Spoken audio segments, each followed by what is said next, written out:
मार डालो इसे। मेघालय की वादियों में सोनम के द्वारा कहे गए ये सिर्फ 3 शब्द नहीं थे, ये वो खंजर था जिसने एक पति के सीने को नहीं बल्कि उस रिश्ते को छलनी कर दिया जिसे हम और आप शादी कहते हैं। सोनम की उस एक आवाज में एक इंसान का अंत नहीं हुआ था, एक विश्वास का जनाजा उठा था। ये सिर्फ एक हत्या नहीं थी, ये 7 फेरों को चीरती हुई चीख थी। ये उस विश्वास का कत्ल था जो 7 फेरों की कस्मों में पिरोया जाता है। ये उस भरोसे का कत्ल था जिसमें शादी के बंधन में बंधने पर एक दूसरे से सुख दुख में साथ निभाने का वादा किया जाता है। और मेघालय की वादियों में जब सोनम ने कहा मार डालो इसे, तो हर कसम हर वादा खून से लथपथ जमीन पर पड़ा। मानो प्रेम, विवाह, शादी, बंधन सब कुछ शर्म से शर्मिंदा हो चुके थे, क्योंकि राजा जब मरा तो सिर्फ वो नहीं मरा वो यकीन जो प्रेम के बंधन में बनता है, वो शादी पर जो विश्वास रखता है, वो 7 फेरों में जो 7 जन्मों तक साथ निभाने का वादा होता है, वो मरा। मरी वो आस्था जो डोली में बैठती दुल्हन के हाथों में मेहंदी बनती है और दूल्हे की आंखों में एक नए भविष्य की चमक देती है। ये सब कुछ इसलिए क्योंकि राजा की मौत किसी कातिल की गोली से नहीं बल्कि उस स्त्री से हुई थी जिसके नाम पर उसने अपनी दुनिया बसाई थी। एक ऐसा विश्वासघात जो इंसानियत के गाल पर तमाचा बनकर पड़ा। और अब मानो राजा ये पूछ रहा होगा कि सोनम तुम कैसे कर सकती हो। यकीनन राजा की जब सांसें निकल रही होंगी तो ये पूछ रहा होगा कि सोनम तुम कैसे कर सकती हो, तुम्हारे साथ तो मैंने 7 फेरे लिए थे, तुम कैसे मुझे मारने का आदेश दे सकती हो। जो कहानी पुलिस ने बताई है ऑपरेशन हनीमून के नाम से, वो कहानी इतनी डराने वाली है कि शादी जैसे पवित्र बंधन से विश्वास उठ जाए। मेघालय पुलिस जिस पर तमाम तरह के आरोप लगे, उसने ऑपरेशन हनीमून के नाम से सोनम के इस पूरे कांड को एक्सपोज किया। और जब ये एक्सपोज किया तो सारी दुनिया की जुबान से सिर्फ एक सवाल निकला कि क्या बीवियां भी पतियों की सुपारी देती हैं? यकीन मानिए वो आत्मा जो शरीर से निकलकर ऊपर गई होगी, शायद भगवान और इंसान आज दोनों से पूछ रही होगी, या अब कोई इस तरह से प्यार पर अंधा होकर यकीन कर पाएगा? क्योंकि सोनम को साथ जाना था, अपने आशिक के चली जाती, किसी मासूम को मारने की जरूरत क्या थी? ऐसे नाटक को रचाने की जरूरत क्या थी? भावनाओं से खेलने की जरूरत क्या थी? और इन सब के बाद भी वो बेशरम औरत राजा की माँ को फोन करके बोलती है कि माँ उपवास है। अब जाकर बेटे की माँ को पता चला है कि उस दिन उसकी बहू का उपवास नहीं था, उसके बेटे की मौत का वो खोज कर वो औरत जिसे वो अपनी बहू बनाकर लाई थी, उनके बेटे की मौत का जश्न। 23 मई 2025 मेघालय की घाटियों में हत्या।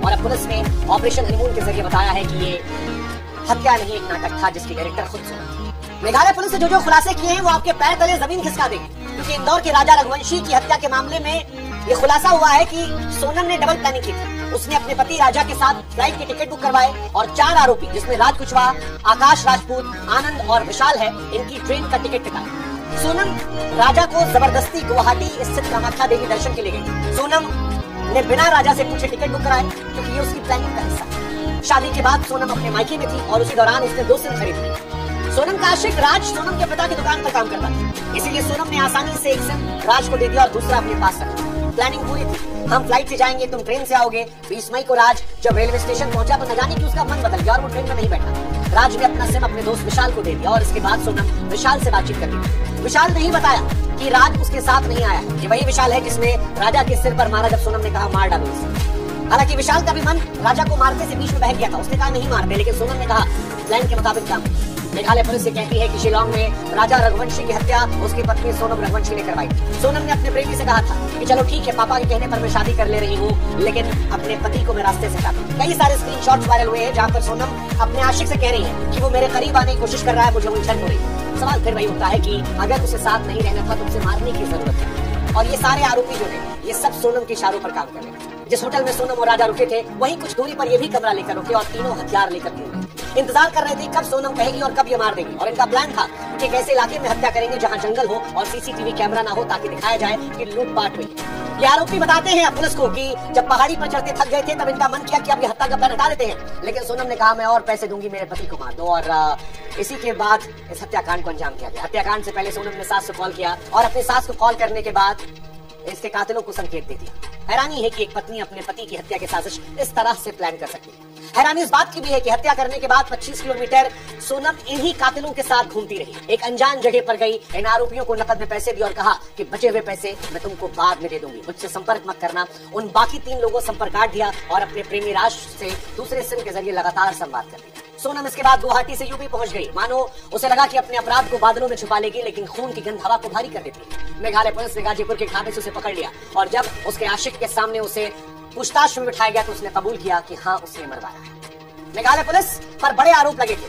आरोप लगे थे कि आपके राज्य में लोग सुरक्षित नहीं हैं, लेकिन 29 लाख की आबादी वाले इस छोटे से राज्य में 11,000 पुलिसकर्मियों ने हर सीसीटीवी फुटेज खंगाला, हर मोबाइल टावर खंगाला और उसके बाद इस राज्य से खुलासा कर दिया कि कातिल कोई और नहीं बल्कि उसकी पत्नी थी। पर सवाल यह है कि इसमें राजा रघुवंशी का दोष क्या था? राजा ने तो सोनम से शादी की थी, सपने देखे थे, हनीमून की रंगीन वादियों में एक साथ जीने मरने की कस्में खाने के लिए वो गया था, लेकिन सोनम का दिल किसी और शख्स के पास था जो लकड़ी के कारखाने में एक मजदूर था।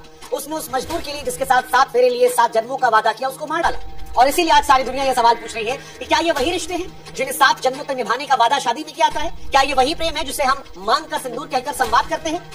ये कहानी किसी प्यार में टूटे लड़के की नहीं है, ये कहानी उस समाज की है जहां एक तरफ बेटियों को देवी मानकर पूजने की परंपरा है और वहीं दूसरी तरफ बेटियां किसी के जिंदगी को अपनी नाखुशी का मलबा बना देती हैं। सोनम ने अपने पति को इसलिए नहीं मारा कि राजा बुरा इंसान था, सोनम ने इसलिए नहीं मारा क्योंकि राजा शराबी था या मारपीट करता था या दहेज मांग रहा था, उसने बस इसलिए मारा क्योंकि जिस इंसान से वो प्रेम करती थी वो राजा नहीं था, वो राज था। और सवाल इसीलिए है कि क्या यही क्राइटेरिया होगा किसी को मौत की घाट उतारने का कि अगर मोहब्बत किसी और से की जाए और शादी किसी और से हो जाए तो क्या उसकी हत्या करवा दी जाए? क्या यही वो नई आजादी की परिभाषा है जिसमें ना चाहने का मतलब उसको मार डालना हो गया है? सोनम का अपराध सिर्फ एक हत्या नहीं है, वो उस हर लड़की का भरोसा तोड़ती है जो वाकई में एक अच्छे रिश्ते को निभाना चाहती है।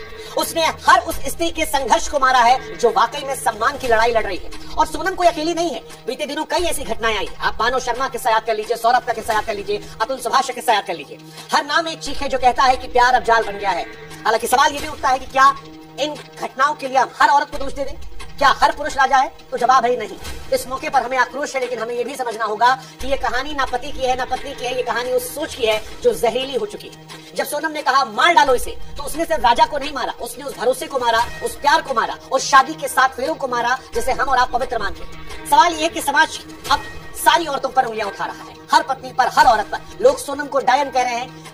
सोनम के मामले में ये कहानी सच है, लेकिन क्या हर औरत ऐसी है? क्योंकि इसी धरती पर हमने सृजना जैसी औरतें भी देखी हैं जिन्होंने अपने पति का साथ आखिरी दम तक निभाया और पति को हंसते हंसते नमाखों से विदाई दी, और ऐसी विदाई दी जिसे देखकर हम सबकी आंखों से आंसू निकल आए थे। मौजूदा दौर में ऐसा लगता है कि हम शादी को जिंदगी और मौत का खेल बना चुके हैं। माँ बाप बच्चों की जिंदगी में ठेकेदार बन बैठे हैं। सोनम के घर वाले भी इस पूरे घटनाक्रम में दोषी हैं, क्योंकि सोनम के घर वाले इस बात को जानते थे कि उनकी बिटिया का दिल कहीं और है, लेकिन इसके बावजूद उन्होंने इसलिए राजा के गले में बांध दिया क्योंकि मजदूर से शादी करवाना शायद समाज में उनकी शर्मिंदगी का वजह बनता।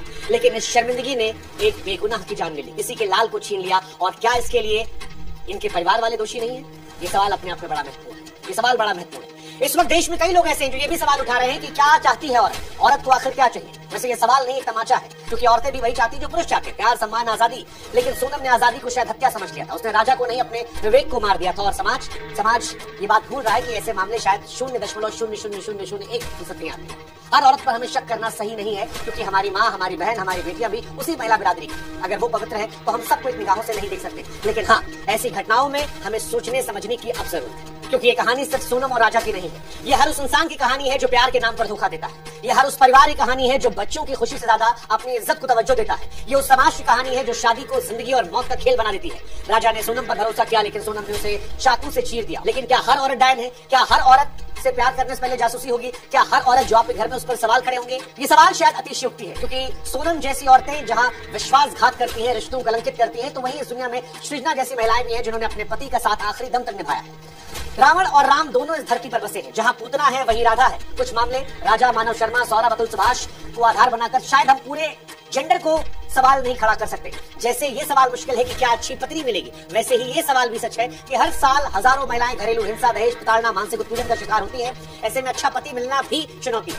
इस घटना ने हालांकि हमें सबक सिखाया है, वो सबक जो खून से लिखा गया। सोनम को सजा मिलनी चाहिए, लेकिन हमें भी ये समझना पड़ेगा कि हम अपने बच्चों की जिंदगी की आजादी को मत छीनें, क्योंकि शादी कोई जाल नहीं है, दो आत्माओं का मिलन होना चाहिए। लेकिन जब तक हम बच्चों को उनकी मर्जी के खिलाफ बांधेंगे, प्यार को साजिश से ज्यादा तवज्जो नहीं देंगे, तब तक राज यूं ही मरते रहेंगे और सोनम हत्यारे बनती रहेंगी। बच्चों को पढ़ाइए, उन्हें बेहतर संस्कार दीजिए, उनके लिए आधारभूत संपत्ति बनाइए, लेकिन एक उम्र के बाद उनकी ठेकेदारी को छोड़ दीजिए। अगर सोनम को राज कुशवाहा के साथ जाने दिया गया होता तो शायद वो दोनों अपना छोटा मोटा संसार बना लेते। अच्छा बुरा जैसे भी होता, कम से कम राजा की सांसें चलती रहती। लेकिन माँ बाप कई बार ये सोचते हैं कि शादी हो गई तो लड़का सुधर जाएगा, शादी हो गई तो लड़की सुधर जाएगी। शादी में अपनी औलाद को सुधारने के लिए आप किसी और की जिंदगी बर्बाद ना करें, ये हमारी तमाम माँ बाप से अपील है। नहीं तो आप भी उस हत्या में उतने ही जिम्मेदार होंगे जितनी आपकी औलाद किसी और की जिंदगी को बर्बाद करने के लिए होगी। सोनम ने जो कुछ किया वो घृणित था, लेकिन क्या केवल हम उसे कोसकर चुप हो जाएंगे या उस सोच को बदलेंगे जो रिश्तों को जहर बनाती है?